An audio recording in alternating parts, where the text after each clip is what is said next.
Assalamualaikum warahmatullahi wabarakatuh. Kami dari kelompok satu akan mempresentasikan konsep dasar pengembangan kurikulum, rancangan dan pengembangan kurikulum, yakni prinsip relevansi dalam pengembangan kurikulum. Anggota kelompok kami adalah yang pertama, ada saya, Lutfi, kemudian teman saya ada Mbak Arus, Mbak Rizka, Mbak Nisrina, dan Mbak Sifani. Langsung saja kita mulai ke definisi dulu, definisi prinsip relevansi.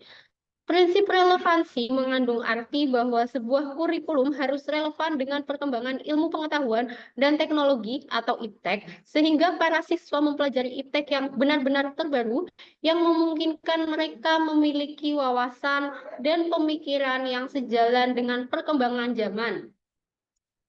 Demikian prinsip relevansi definisinya. Selanjutnya akan dipresentasikan oleh Mbak Arus. Silakan Mbak Arus. Baik, terima kasih Mbak Lutfi. Selanjutnya saya akan menjelaskan tentang dua macam prinsip relevansi. Yang pertama ada relevansi internal, yakni kurikulum memiliki relevansi atau keserasian antar komponen kurikulum yang berisi tujuan, bahwa bahan, strategi, organisasi, dan evaluasi. Kemudian setelah internal ada eksternal, yang artinya keserasian antara tujuan, isi, dan proses belajar, serta potensi peserta didik, dan disesuaikan dengan tuntutan sosiologis, zaman, dan psikologis. Dari ketiga tuntutan ini, yang pertama relevansi sosiologis ini diartikan bahwa proses pengembangan dan penetapan isi kurikulum hendaknya atau seharusnya disesuaikan dengan kondisi lingkungan sekitar siswa atau peserta didik gitu. Kemudian untuk relevansi zaman ya, bisa diartikan juga bahwa relevansi ini harus sesuai dengan tuntutan ilmu pengetahuan dan teknologi atau relevansi epistemologi. Kemudian yang terakhir yaitu relevan psikologis.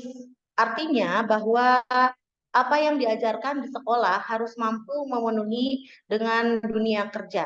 Seperti itu. Kemudian, sebentar. Selanjutnya, contoh penerapan prinsip relevansi sosiologis akan dijelaskan oleh Saudari Rizka.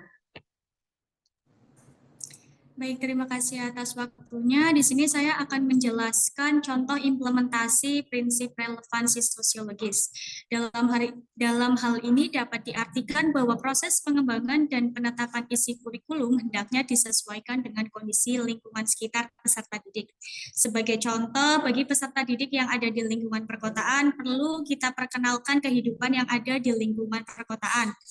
Misalnya keramaian dan juga rambu-rambu lalu lintas, tata tertib pelayanan jasa bank, kantor pos, dan juga lain sebagainya.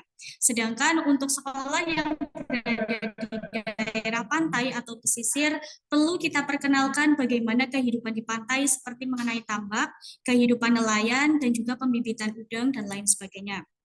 Dalam hal ini, relevansi sosiologis berkaitan dengan pembelajaran yang disesuaikan dengan lingkungan hidup peserta didik. Demikian contoh implementasi prinsip relevansi sosiologis. Untuk contoh selanjutnya akan dipaparkan oleh Saudari Nisrina.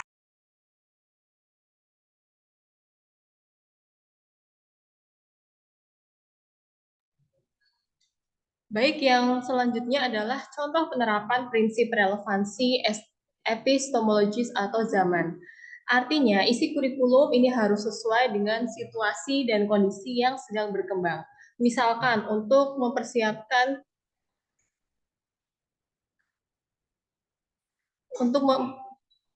kehidupan yang akan datang, penggunaan komputer dan internet akan menjadi salah satu kebutuhan yang penting dan mendasar. Oleh karena itu, dalam pendidikan itu harus dijelaskan bagaimana cara memanfaatkan komputer, serta juga bagaimana cara mendapatkan informasi dari internet sudah harus diperkenalkan kepada siswa. Demikian juga mengenai kemampuan berbahasa. Baik, untuk selanjutnya akan dijelaskan oleh Saudari Sifani. Baik, saya akan menjelaskan contoh penerapan prinsip relevansi. bidang psikologis, di mana artinya bahwa yang diajarkan di sekolah harus mampu memenuhi dunia kerja. Jadi untuk contoh, salah satu contoh adalah sekolah kejuruan, di mana dahulu menggunakan jurusan ekonomi dilatih bagaimana menggunakan mesin tik sebagai alat keperluan surat menyurat, dan sekarang mesin tik sudah tidak banyak digunakan, akan tetapi lebih banyak menggunakan komputer, laptop, ataupun teknologi yang lainnya. Jadi demikian keterampilan mengoperasikan komputer harus diajarkan. Demikian contoh pemaparan prinsip pengembangan kurikulum. Baik, sekian dari kelompok 1. Terima kasih atas perhatiannya. Wassalamualaikum warahmatullahi wabarakatuh. Waalaikumsalam warahmatullahi wabarakatuh.